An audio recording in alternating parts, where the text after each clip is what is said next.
I speedran a game that might not be playable ever again. If you're wondering why this is, it's because it was a limited time story event in Apex Legends. This is Kill Code, A Thief's Bane, a short obstacle course where you play as the character Loba, whose tactical ability allows her to throw a bracelet and teleport to wherever it lands, and you use that ability to maneuver around this facility and get to this endpoint. And for a limited time event, it was a pretty fun time. If you played through it casually, it could take roughly 20 or 30 minutes. And like a rite of passage of every single game, a small amount of people decided they want to speedrun this. And with that, let's take a look at the oldest time on the leaderboard, by the runner Sweaty Toes. The time begins after you press this interact button. Then you go down this elevator shaft and run to the end of this platform, where you unlock your tactical and throw it to the other side. After landing, a small cutscene plays, then you continue into this vent above here. After you're through, you go to this specific area and throw your bracelet onto this pipe, which allows you to run over and then climb through this wall to another spot where you can throw your bracelet into this vent. After this long slide down the vent, you do some simple platforming through some more vents. Then after climbing through this hole in the wall and sliding under here, you end up in this massive room. After that, the runner takes a few zip lines to get over to this geometry by using a sneaky little throw to get to an area you're not meant to. After that, you're able to get to this area where you get your ultimate ability. Once getting it, the runner throws the bracelet all the way onto the geometry they just were and activates their ultimate. This allows him to get a key card in the room that they were just in. Once collecting it, you take the zipline back and throw your bracelet to this doorway over here. Then you use your keycard to unlock the door, and then you entered into this giant presser room, where instead of doing the intended method, you can stand on the fans on the side to get to the next area. After that, you slide down this massive pipe, throw your ring through a couple things, and then you're at the end. Sounds pretty simple, right? Well, this run got a 4 minute and 11 second time. But this was just the beginning.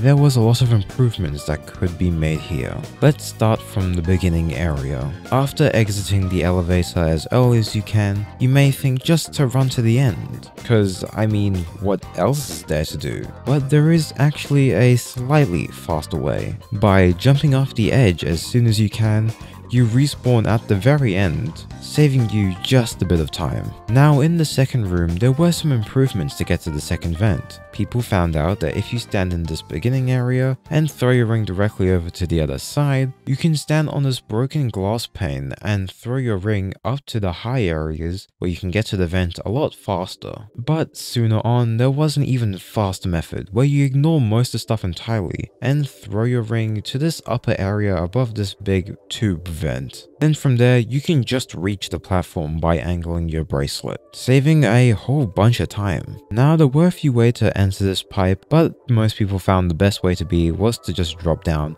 and toss your bracelet to the other side, where there were not really any improvements until this next big room. The first ones being that you can throw your bracelet to the first platform, saving you quite a bit of time. And just after that, you can use your bracelet on the first zipline to get to that geometry that we were before. From there, you go into the room, grab the ultimate, and chuck it down right in front of you, where now you stand on the banister of this platform, then open the black market, grabbing the keycard while falling off the edge. Now this respawns you all the way back over here, where you can already activate the keycard and throw your bracelet off that first zip that we were before. And this entire sequence does save quite a bit of time over the other ones, and was probably the biggest improvement throughout the run. And now in the next room, you see these giant poles on the side. Yeah, you can just go and throw your bracelet on them and stand on top. Now the game does a pretty good job to not chuck you off immediately, and you can use it to get to the even further ones to get to that pipe a bit earlier. From there, it's just going through these giant tubes and making it a bit more optimal to get across. And that's about it for any percent. Or was it? You may see that the video is not quite over yet, and that's because that really wasn't any percent. That was any percent glitchless. You see, people found some out of bounds areas, which made the speedrun very fast. cutting down the world record from a 2 minute and 50-second time to a 1 minute 30-second time. And how on earth they're able to do this is by doing the exact same thing as before, but when you get down to that long vent area, instead of going all the way across, you throw your bracelet to the small platform on the side, where you can use your bracelet to clip out of bounds. Well, all you need to do at that point is to run across where you can see the ending room up ahead. And you might be wondering how on earth you get in there. Well, they made the hitbox a bit generous, where if you fall out of bounds outside the room, you actually spawn inside the room. So all you need to do is get to the edge and jump off, and there you go. Wow, you've beaten the mode in 1 minute and 30 seconds. Impressive. Or is it? Well, there's a third category to this run, the unrestricted category. Now, I'm not 100% sure how on earth this works, but I think I know how, so I'll try to explain it the best I can. I think what's happening is that there is an oversight where you can move the character before everything loads in. And if you do it fast enough, you can get behind the wall immediately before everything starts. And the cutscene even plays in there. I'm not 100% sure how this is achieved, but I have accidentally moved around a few times when loading up this mode. So that's gonna be my best guess for now. But this run is just crazy to watch, so I'm gonna play the entire thing right now.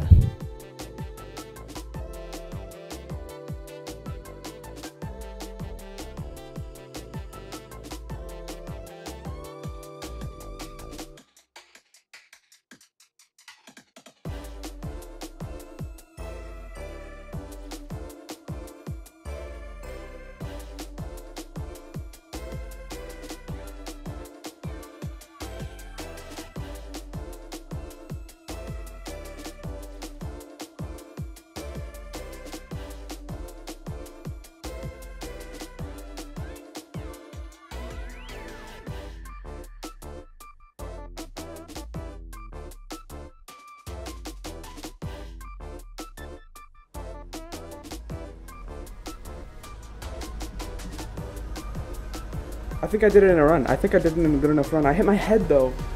And yeah, wow, look at that. It's pretty cool. I'm still not 100% sure how it works, but it's just falling through geometry and sliding off stuff. It's cool to watch, but don't know how.